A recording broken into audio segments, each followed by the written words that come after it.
पासून आम्ही डीबीटीची प्रक्रिया सुरू केली आहे। याच्यात दोन गोष्टी आहेत महत्त्वपूर्ण, त्या म्हणजे जे मूळ लाभार्थी आहेत त्यांना तर जो लाभ आहे तो वितरणाची सुरुवात आहेच, पण आधार सीडिंगमुळे जे लाभार्थी लाभापासून वंचित होते त्यांची सुद्धा ज्यांचे आधार सीडिंग झालेले आहे त्यांना सुद्धा डीबीटीची प्रक्रिया आहे ती आम्ही सुरू केली आहे। आज 3000 रुपये जमा होतील। बहीण योजनेचे पैसे काढण्यासाठी महिलांची गर्दी झाली आहे। पैसे काढण्यासाठी पोस्ट ऑफिससमोर महिलांच्या रांगा लागल्यात।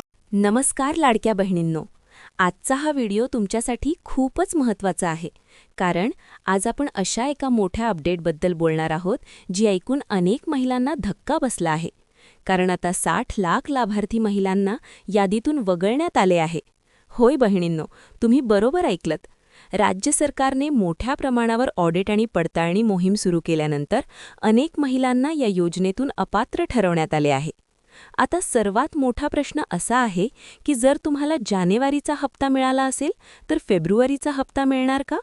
आणि जर मिळणार असेल तर कधी मिळणार? आजच्या या व्हिडिओमध्ये आपण हे सगळं अगदी सविस्तर जाणून घेणार आहोत, म्हणून व्हिडिओ शेवटपर्यंत नक्की पहा, कारण शेवटी मी तुम्हाला एक अतिशय महत्त्वाची माहिती सांगणार आहे जी कदाचित तुमचे पैसे थांबण्यापासून वाचवू शकते। सर्वप्रथम समजून घेऊया की अचानक इतक्या महिलांना योजनेतून बाहेर का काढले गेले। या योजनेच्या सुरुवातीला राज्यभरातून जवळपास 2,43,00,000 महिलांनी अर्ज केले होते, परंतु नंतर सरकारने मोठ्या प्रमाणावर पडताळणी प्रक्रिया सुरू केली।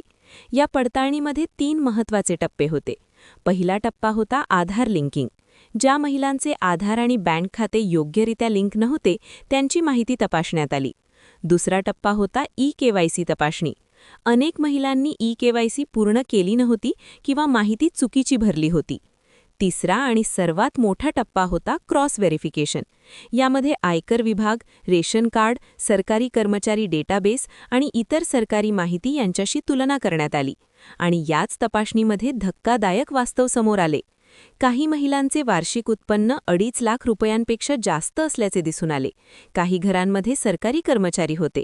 काही ठिकाणी एका रेशन कार्डवर 2 किंवा 3 महिलांनी अर्ज केले होते, आणि सर्वात धक्कादायक बाब म्हणजे या योजनेचा लाभ काही पुरुषांनीही घेतला होता। होय बहिणींनो, तपासणीमध्ये असे आढळले की जवळपास 12,000पेक्षा जास्त पुरुष लाभार्थी या योजनेचे पैसे घेत होते। याशिवाय 12,000पेक्षा जास्त सरकारी कर्मचारी महिलांनीही नियम मोडून पैसे घेतले होते। यामुळे सरकारला मोठा आर्थिक फटका बसला। अधिकृत माहितीनुसार जवळपास 164 कोटी रुपये चुकीच्या पद्धतीने वितरित झाले होते। यामुळे सरकारने मोठा निर्णय घेतला आणि 60 लाख लाभार्थी महिलांना योजनेतून वगळण्यात आले। या निर्णयामुळे राज्याच्या तिजोरीत जवळपास 9,000 कोटी रुपयांची बचत झाल्याचे सांगितले जात आहे। आता तुम्हाला कदाचित प्रश्न पडला असेल, जर इतक्या महिलांना योजनेतून काढले असेल तर उरलेल्या महिलांचे काय? तर सध्याच्या माहितीनुसार पडताळणीनंतर या योजनेतील लाभार्थी महिलांची संख्या जवळपास 1,80,00,000 इतकी राहिली आहे, म्हणजे आधीपेक्षा खूप मोठी घट झाली आहे। याच कारणामुळे नोव्हेंबर आणि डिसेंबर महिन्यामध्ये अनेक महिलांच्या खात्यामध्ये पैसे आले नव्हते, परंतु नंतर काही महिलांनी ई-केवायसी अपडेट केली आणि माहिती दुरुस्त केली, त्यामुळे अशा अनेक महिलांना जानेवारीचा हप्ता मिळाला। आता सर्वात महत्त्वाचा प्रश्न, फेब्रुवारीचा हप्ता येणार का? जर तुम्हाला जानेवारीचा हप्ता मिळाला असेल आणि तुमची ई-केवायसी पूर्ण असेल तर बहुतेक शक्यता आहे की तुम्हाला फेब्रुवारीचा हप्ता मिळू शकतो। सरकारच्या GR नुसार प्रत्येक महिन्याचे पैसे साधारणपणे 10 तारखेपर्यंत वितरित करण्याचा प्रयत्न केला जातो, म्हणजेच फेब्रुवारी महिन्याचा 1,500 रुपयांचा हप्ता साधारणपणे 10 ते 15 तारखेच्या दरम्यान खात्यात जमा होण्याची शक्यता आहे। परंतु जर तुमची ई-केवायसी अपूर्ण असेल किंवा पडताळणीमध्ये काही अडचण असेल तर पैसे थांबू शकतात।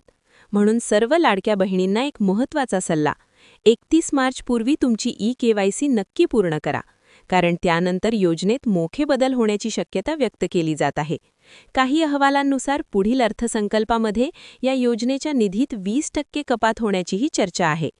म्हणून बहिणींनो, तुम्हाला माझी एक छोटी विनंती आहे, जर तुम्हाला नोव्हेंबर, डिसेंबर किंवा जानेवारीचा हप्ता मिळाला असेल तर खाली कमेंट करून नक्की सांगा, आणि जर अजूनही पैसे आले नसतील तर तेही कमेंटमध्ये लिहा, कारण तुमची माहिती इतर महिलांसाठी खूप उपयोगी ठरू शकते। जर हा व्हिडिओ तुम्हाला उपयोगी वाटला असेल तर व्हिडिओला एक लाईक नक्की करा, आणि ही माहिती जास्तीत जास्त महिलांपर्यंत पोहोचण्यासाठी व्हिडिओ शेअर करा। अशाच सरकारी योजनांच्या महत्त्वाच्या अपडेटसाठी चॅनलला सबस्क्राईब करायला विसरू नका. आज आमच्या महिलांना 3 सिलेंडर मोफत देण्याची योजना देखील तुमच्या भावांनी या ठिकाणी आणलेली आहे. सर्व प्रकारे आपल्या मुलींना आणि महिलांना सक्षम करण्याचं काम आपण या ठिकाणी करतो.